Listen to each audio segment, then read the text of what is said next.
हरियाणा की मिट्टी उठी आवाज। अब सुनो सबसे खास हरियाणा वॉइस न्यूज।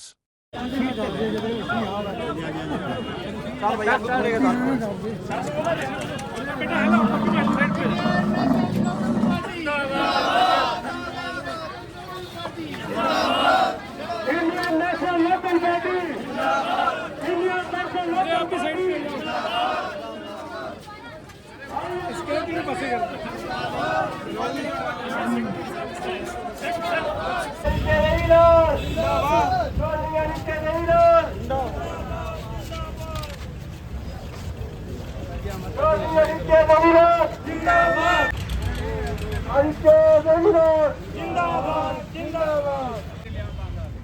आज की जो दिल्ली की और हरियाणा की सरकार जिसने ये तय कर लिया है कि हिंदुस्तान के अंदर किसानी रहनी नहीं चाहिए, किसान नाम की चीज उनकी आंखों के सामने दिखाई नहीं देनी चाहिए। पिछले लंबे अरसे से आप और हम सब लोग देख रहे हैं कि इस तरीके से गरीब को और किसान को तंग किया जा रहा है। अलग अलग एजेंडे के तहत परेशानी पैदा करके गरीब को उसकी गरीबी पे और किसान को उसकी किसानी पे जलील करने का काम किया जा रहा है। पूरे हिंदुस्तान में किसान आंदोलन चला। दुनिया का सबसे आबादी वाला सबसे बड़ा देश हिंदुस्तान, और जिसके अंदर 1.5 साल से ज्यादा समय तक हिंदुस्तान का किसान सड़कों पे था और आजादी के लिए लड़ रहा था। जो सरकार के काले कानून थे उन कानूनों के खिलाफ जन आंदोलन खड़ा कर रखा था।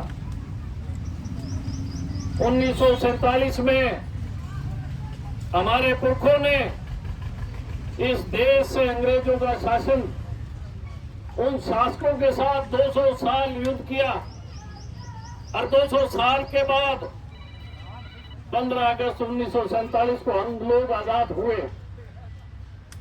बहुत खून बहा गया।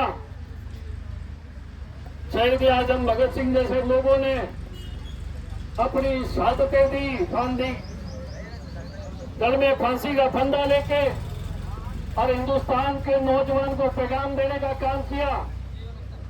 और उन्हीं की प्रेरणा से गांव गांव, घर घर में अलग जगह और हिंदुस्तान आजादी की ओर बढ़ा। आज देश आजाद है, लेकिन मानसिक तौर पे हम गुलामी के शिकार होते जा रहे हैं। आज किसान, मजदूर, व्यापारी और गरीब आदमी सब दुखी है इस सरकार से। मुझे कोई वर्ग वर्ण के ऐसे कोई सदस्य नहीं मिले जो ये कह दे इस सरकार ने अच्छा काम किया। जो हमारे नौजवान बेटे बेटियां जो इम्तिहान देते थे अपनी तकदीर बनाने की, अपनी मेहनत का, आज वो भी पंचकुला के अंदर धरने पे बैठे एचपीएससी के। 600 पोस्टें हो और 24-34 बच्चों का सिलेक्शन हो और बाकी बच्चों का ये कह के नकार दिया जाए कि बच्चों ने पेपर पास कर लिए हैं, लेकिन ये लोग नालायक हैं। पेपर पास करने के बाद भी उनको उनका मेहनताना ना दिया जाना, उसमें भी कंडीशन लगा दी गई। और आज लगभग 5 महीने से नौजवान भी धरने पे बैठा है। और सरकार ने एक फैसला लिया कि जिस प्रकार से किसान की फसल आने वाली, जो बाजरी की, सरसों की, गेहूं की, ये तमाम फसलों को किस तरीके से रोका जाए, किसान को परेशान किया जाए, नई नई कंडीशन डालने का काम ऐसी सरकार कर रही है। और इन सब के विरोध में अगर आज किसानों के लिए, किसानों की आस और उम्मीद है तो केवल इंडियन नेशनल लोकदल, जो कि हर मंडी के अंदर जाके, हर जिले के अंदर जाके हर किसान के हक और हकूक की लड़ाई लड़ने का काम कर रही है। मुझे पूरे हरियाणा के अंदर जाने का मौका मिला। साथियों, आप जान करके हैरान हो जाओगे कि आज तक जब भी हमने फसल अपनी बेची, हमें कभी भी जलील होना नहीं पड़ा। आज हमें ट्रैक्टरों के पास खड़े रह के अपनी तस्दीक करनी पड़ रही है, फोटो खिंचानी पड़ रही है। आज हमें अपने दाने बेचने के लिए अंगूठा लगाना पड़ रहा है। मैं पूछना चाहूंगा, क्या हम लोग चोर हैं? क्या हम लोग डाकू हैं? अगर किसी ने गलत काम किया, अगर कोई अधिकारियों ने गलत किया, तो सरकार का फर्ज बनता है कि उन अधिकारियों पर नकेल कसे, पूरे हरियाणा के किसान को ताक पे रख के आज उसे जिस प्रकार से अपनी फसल बेचने के लिए जलील होना पड़ रहा है, ऐसे काले दिन हम लोगों ने कभी भी अपने जीवन में, या हमारे बुजुर्गों ने जिन्होंने इस देश को आजाद किया, उन्होंने भी कभी सोचा नहीं होगा कि ऐसे दिन भी हम लोगों को देखने पड़ सकते। किसान आंदोलन हुआ, पूरी दुनिया का सबसे बड़ा आंदोलन था। उस आंदोलन के अंदर अनेकों लोगों ने सहयोग, समर्थन व अपना आंदोलन के अंदर शरीक होने का काम किया। पूरी हिंदुस्तान के जितने भी एमपी थे, जितने भी एमएलए थे, किसी ने किसान के हक में इस्तीफा देने का काम नहीं किया। केवल एक इंडियन नेशनल लोकदल के चौधरी अभय सिंह चौटाला, चौधरी देवीलाल का पोता, जिसने इस्तीफा देके किसानों की लाज के लिए, किसानों के हक और हकूक के लिए, किसान के आत्म सम्मान के लिए दोबारा चुनाव लड़ा और पूरे भारत की, हरियाणा की बीजेपी की सरकार और केंद्र की मोदी की सरकार को ललकारने का काम किया कि आप किसान को कमजोर समझने का काम ना करें। और आपने देखा होगा कि हिंदुस्तान के जितने एमएलए बन के जाते हैं, जितने एमपी बन के जाते हैं, 80% लोग देहात और किसान के बेटे हैं, लेकिन इस्तीफा केवल एकमात्र व्यक्ति ने देने का काम किया। आज भी किसान परेशानी में है, तकलीफ में है। इसके लिए भी इंडियन नेशनल लोकदल हरियाणा के हर कोने में, हर मंडी में जाके किसानों की मदद करने का काम कर रही है। सरकार ने जो कंडीशन लगाई है, तमाम कंडीशनों के पीछे एक बहुत गहरी साजिश सरकार की। आज आप लोगों से ट्रैक्टर की नंबर प्लेट, ट्रैक्टर की आरसी, आपका अंगूठा लगवाना, ये मत समझो कि सरकार क्या ऐसे ही फालतू में इन्होंने ऑर्डर कर दिए होंगे। आज मैं बताना चाहूंगा, ये सरकार केवल 4 लोगों की सरकार है, आम जन का कोई वास्ता नहीं है। अडानी, अंबानी जैसे धन्ना सेठ लोग, उन्हीं के हिसाब से सरकार अपनी नीति निर्धारित करती है कि इस तरीके से उनके खजाने में पैसा भरता रहे, और सरकार पैसे के बल पे इन प्रदेशों के अंदर अपनी सरकार बना के आम जन को लूटने का जिस तरीके से इन्होंने षड्यंत्र रचा हुआ है, आज हर व्यक्ति उस षड्यंत्र का जो शासकों की शासक का शिकार बनता जा रहा है। हम लोग इंडियन नेशनल लोकदल के कार्यकर्ता हैं।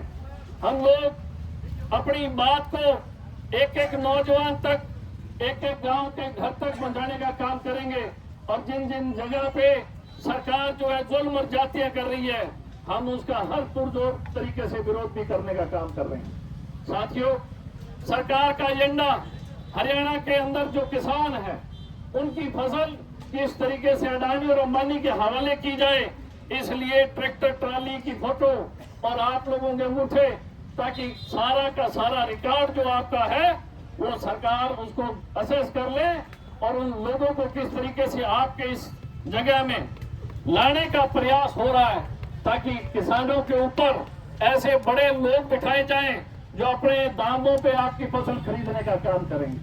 विधानसभा का सेशन हुआ, सरकार बहुत बड़ी बड़ी बातें कर रही थी कि हमने एमएसपी देने का काम किया 24 फसलों का।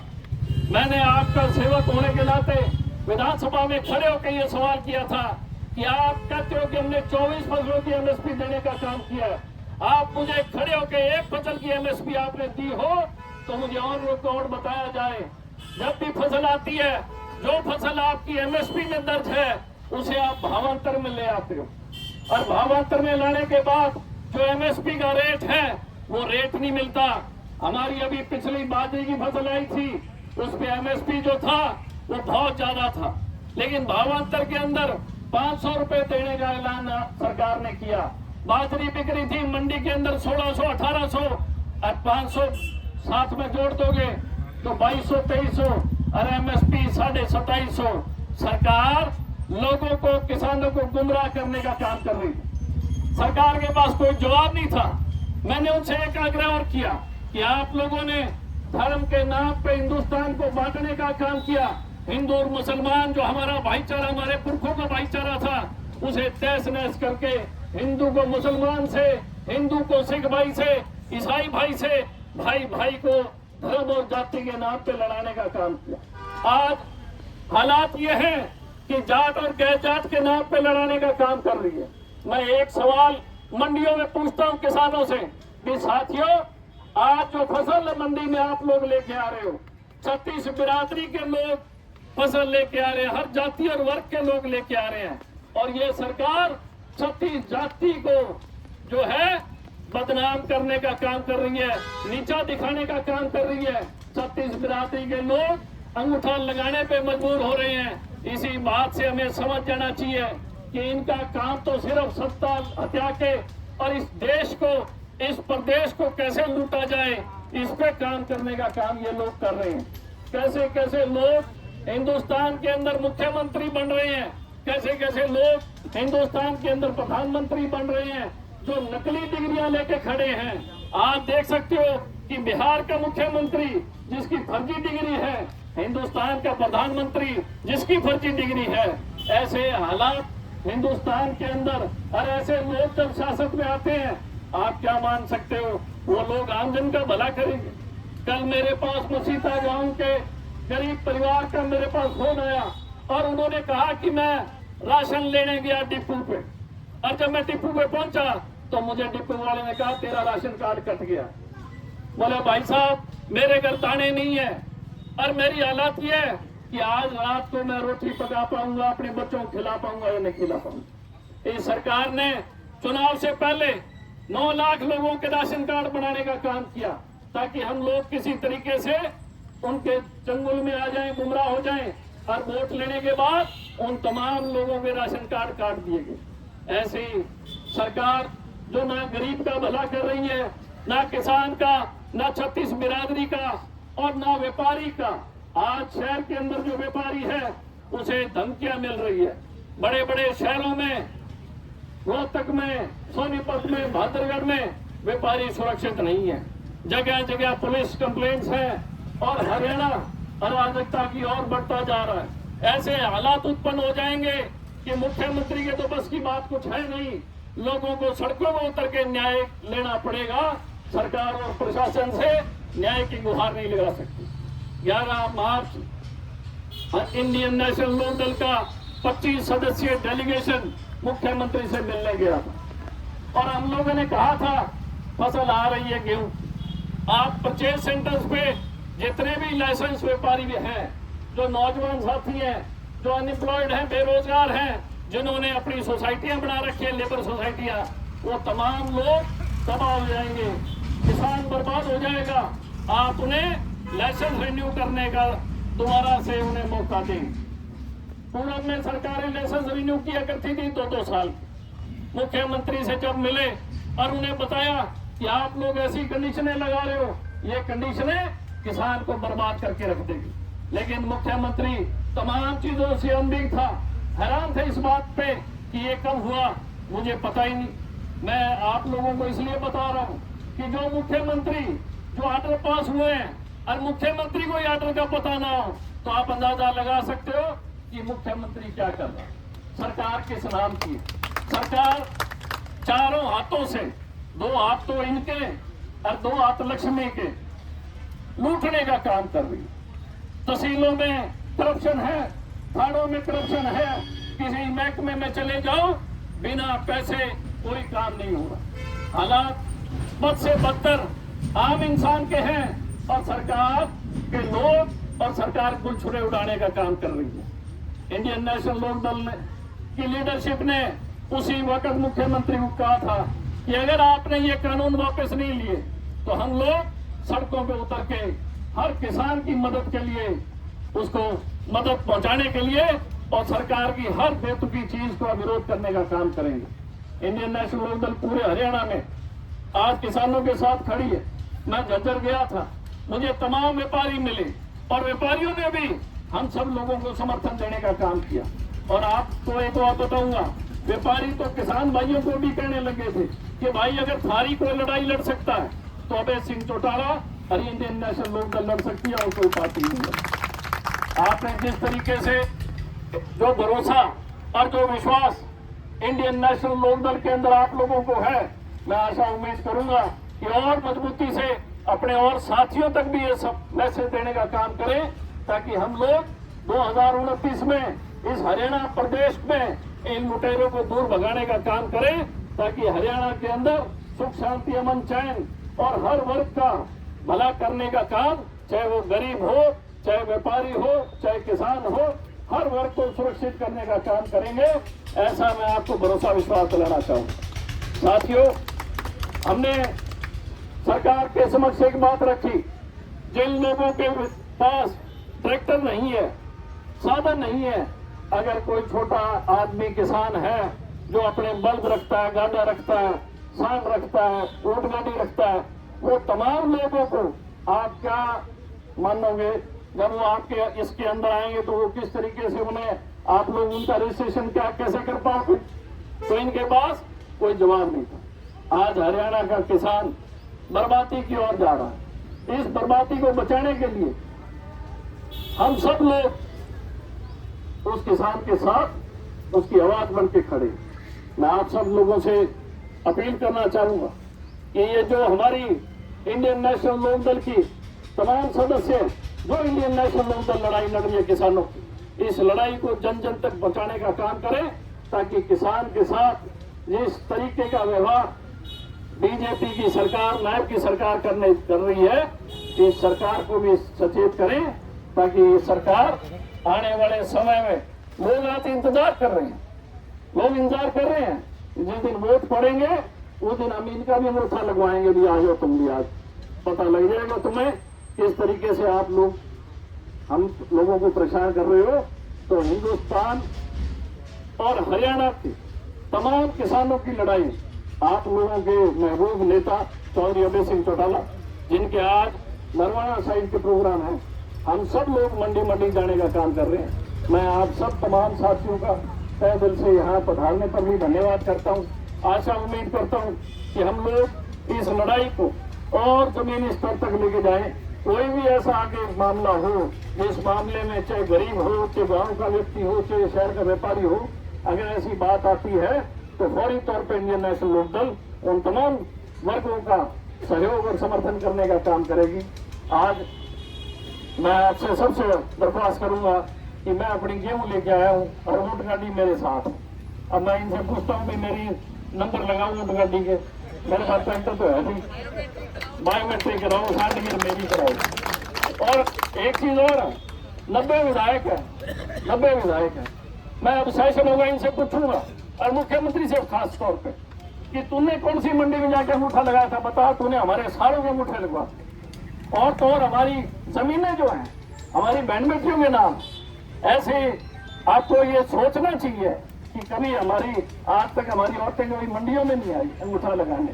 क्या तुम अंग्रेजों जैसे तुमने ये हुक्म जारी किए कि आज हमारी बहन बेटियां जो है वो क्या ये मंडियों में घूमेंगे अंगूठा लगाती, गाँव की मंडियों में, शहरों की मंडियों में? ये सरकार का निकलनापन है। मैं समझता हूँ कि सरकार लज्जाहीन हो चुकी है, बेशर्मी पे तुल चुकी है। इन्हें यही नहीं पता तुम करने क्या जा रहे हो, या तो इन्हें पता नहीं है और या कोई ना कोई सेठों को हरियाणा बेच दिया गया। हरियाणा के किसानों को, हरियाणा के आढ़तियों को, मैं आढ़तियों को भी कहना चाहूंगा जो आज ये फरमान जारी किया है, हमारे को तो मार पड़ ही रही है लेकिन आढ़ती भी नहीं बच पाएंगे। अगर किसान मरेगा और बड़ा सेठ आएगा, निश्चित तौर पे हरियाणा के अंदर आरती नाम की चीज नहीं रहेगी। हम लोग आरतियों के साथ हैं, किस लिए हैं? क्योंकि हमारे बुजुर्गों का संबंध आरतियों के साथ था, हमारे 7 पीढ़ियों से आरतियों संबंध चलते आ रहे हैं। हमारे घर में बेटे की शादी होती, आरतियां भातवी बढ़ के भी आता था, सहयोग करता था, हमारा पारिवारिक उनसे संबंध था। तो आज हिंदुस्तान के अंदर जब ये सरकार आई तो बीजेपी की सरकार की जो नेता थी सुषमा स्वराज, जो विपक्ष नेता थी, कांग्रेस कानून लेके आई आरती और किसान को अलग करने का, उसका विरोध किया था सुषमा स्वराज ने। तमाम लोग यूट्यूब पे जाके देख सकते हो सुषमा स्वराज ने क्या बोला था। अभी विधानसभा का सेशन था तो मैंने ये आवाज उठाई थी कि आप लोगों ने सबसे पहले जिन जिन का भाईचारा था, चाहे जाति का चाहे किसी का, आपने वो तोड़ा।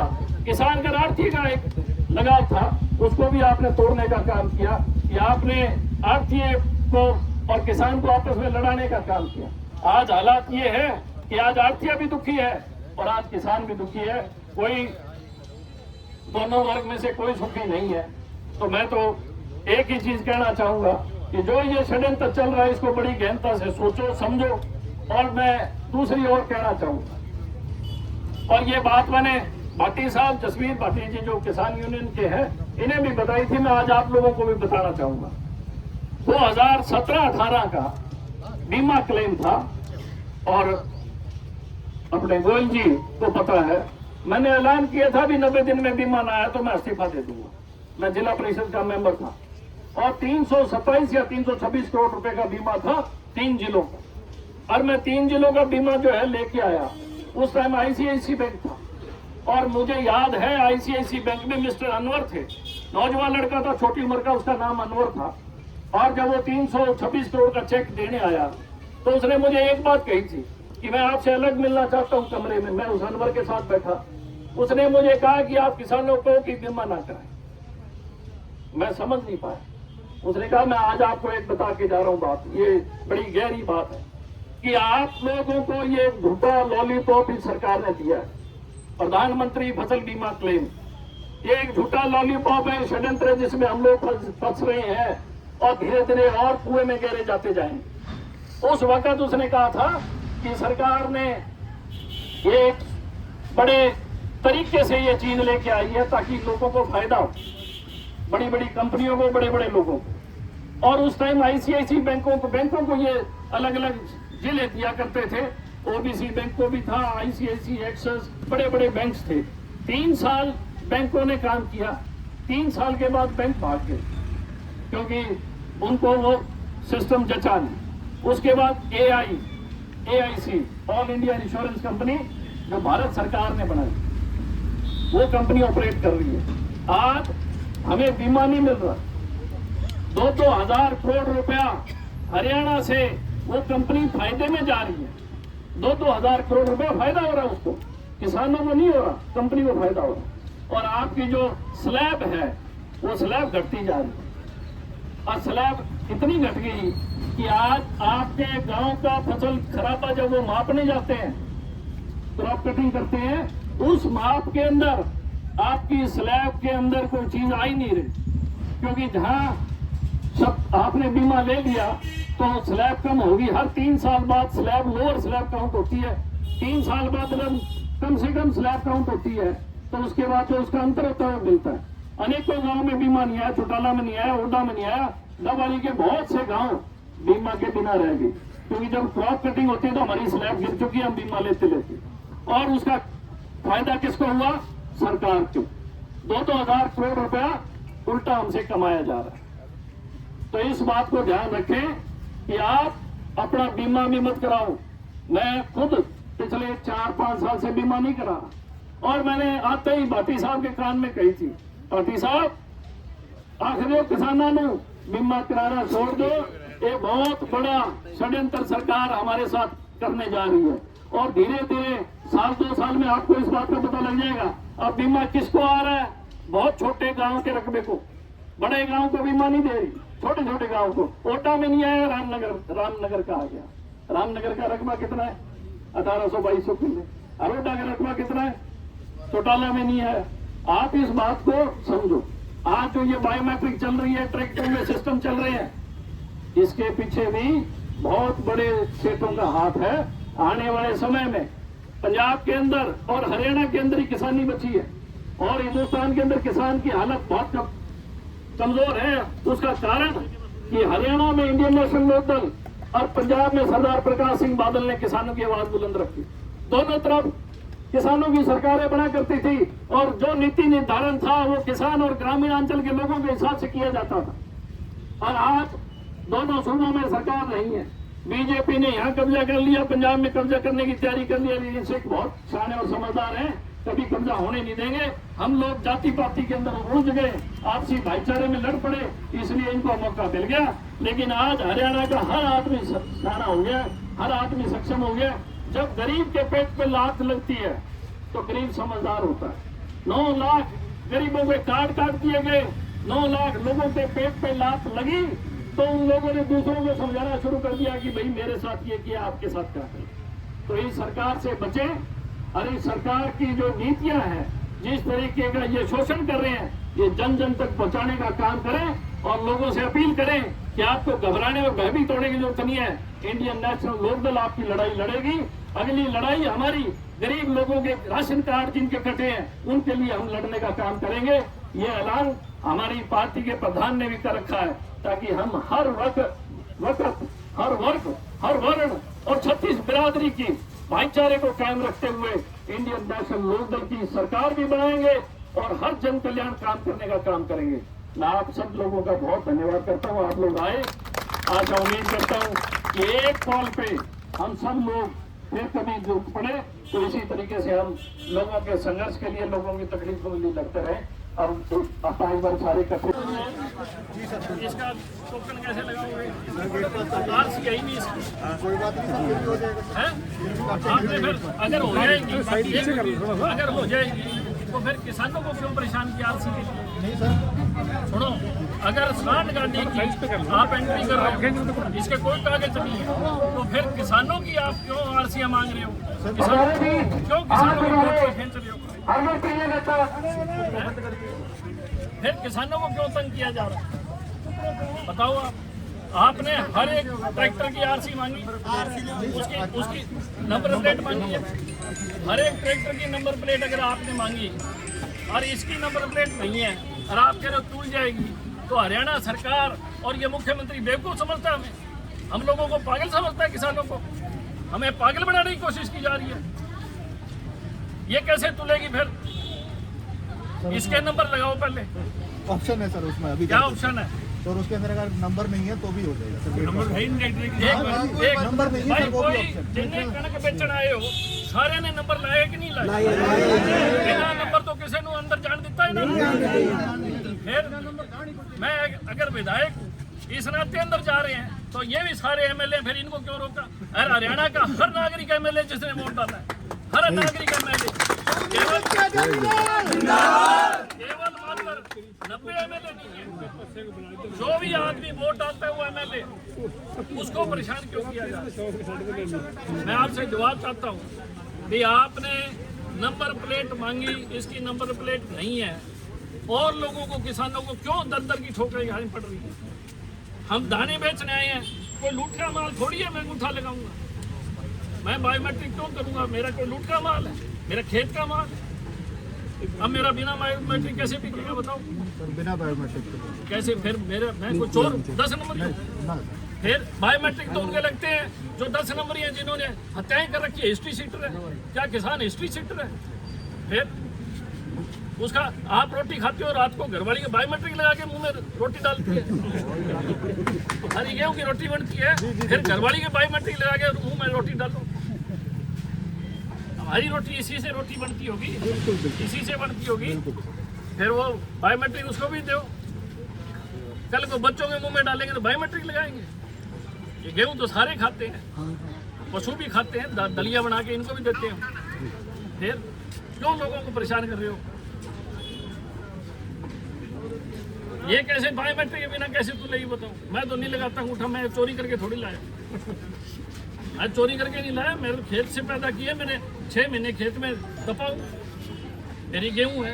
जब आपके पास सारा गिरदावरी सब रिकॉर्ड है, सब फिर है। आप आपने पोर्टल पे कहा